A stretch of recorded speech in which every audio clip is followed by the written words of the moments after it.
Hi, my name is John Cordy. New year, new me, new ideas, new concepts, new. I've said new, don't do it.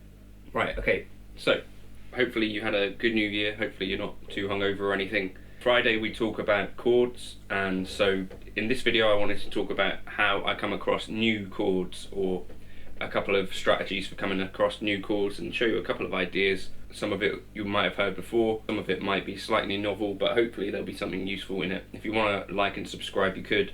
Chords that we generally all kind of know are these things,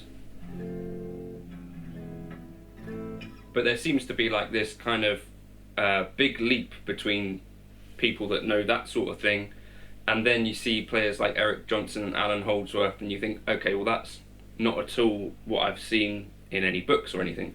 So one way that you can learn chords is through chord books. Another way that you can learn chords is through actual songs and stuff like that. So you might find kind of unique stuff that other guitarists have played, and that's kind of a good way to work on vocabulary. So for instance, John Petrucci, when I used to learn lots of Dream Theater stuff, would use this voicing. So that's an E in first inversion.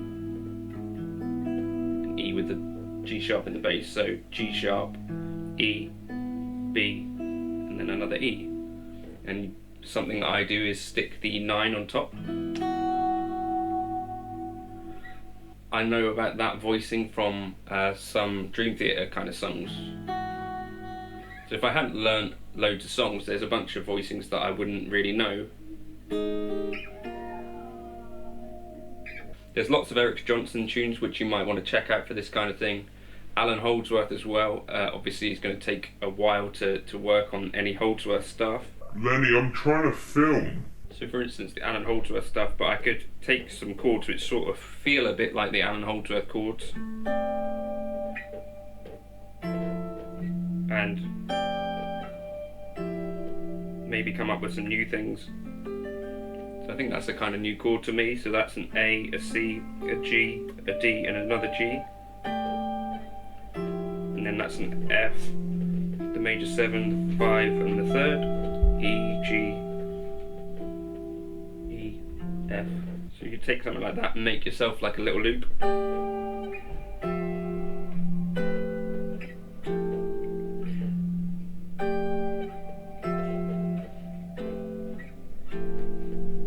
And I've said this before, but I feel like the chord voicing thing is a use it or lose it kind of thing. So if you don't ever use chord voicings or new chord voicings, you generally, I find, tend to forget them. And so it's important to maybe try and use these kind of ideas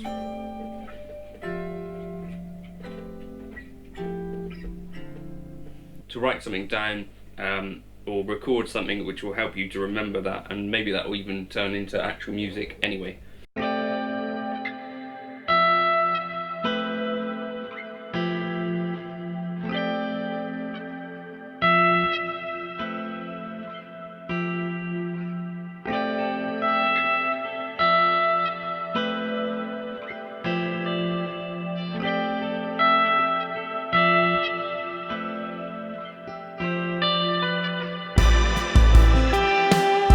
As a sausage dog. So the other thing that I find most useful, and any time that I do this, I find new stuff, is to move a chord through a scale, which is just moving a chord shape, spread triads, through the major scale. And you can do that basically with anything. So if you find a voicing that you like the sound of, kind of sit down and work out where you would go from there. For instance, I did that the other day with this voicing, which was that kind of little chord cluster that we found. So the root, the 6, and the 9.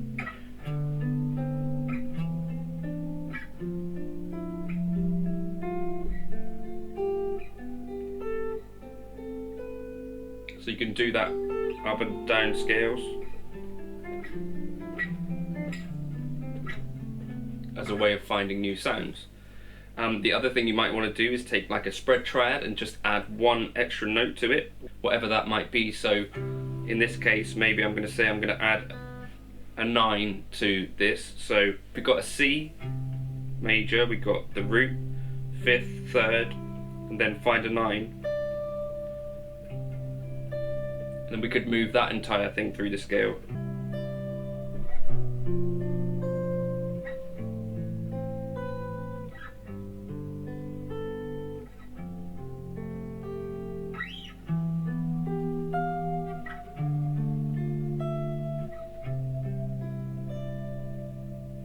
So that's kind of new to me, some of those sounds there that I wouldn't have come across if.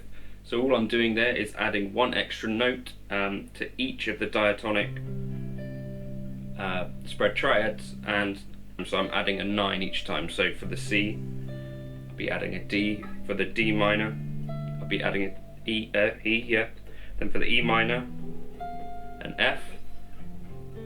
For the F, a G. For the G, A. So keeping it all diatonic, some new sounds, even through that little mess around. So this is one other thing that I wanted to put down on a video before I forget it, but this is something that I do quite a bit of. So if you freeze a sound, I'm using the Night Sky at the moment, but I've got Helix presets which do it, and FM3 presets and all that stuff, so you could try those in the description if you want. I'm freezing the sound of D altered here, basically. I'm going to explore the E melodic minor scale, but with chords, and I've done this already, so I know roughly what I'm going for, but these were voicings that were new to me. That was chord 1. Then move up, we got this chord, so an E flat, an A flat, a D, then an E flat and a C, and then this chord, which is like an F, B flat, an E flat, an F, and a D. Then this, then this,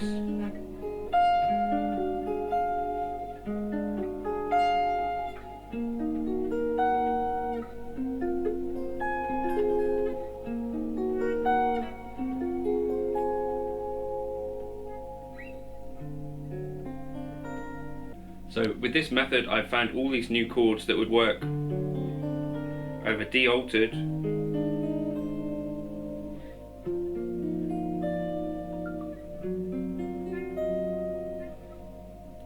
then what?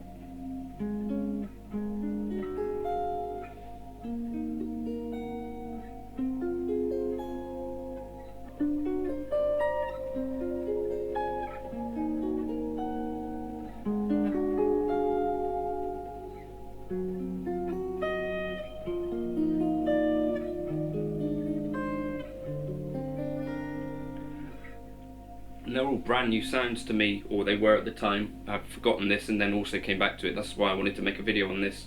Exploring those ideas, I think, could bring some really kind of fresh sounds. I've not really ever heard anyone play that in like a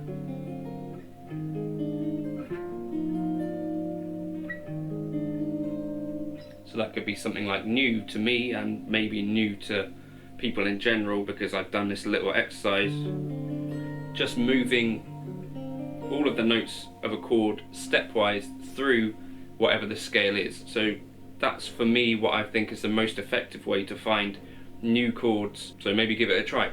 Hopefully this was vaguely interesting. Turn that off now. And thank you for stopping by. If you wanted to like and subscribe because you found some part of this interesting, leave a comment if you've got other methods of finding new chords that will help other people. Hopefully this was vaguely interesting, and I'll catch you for another video soon. Cheers.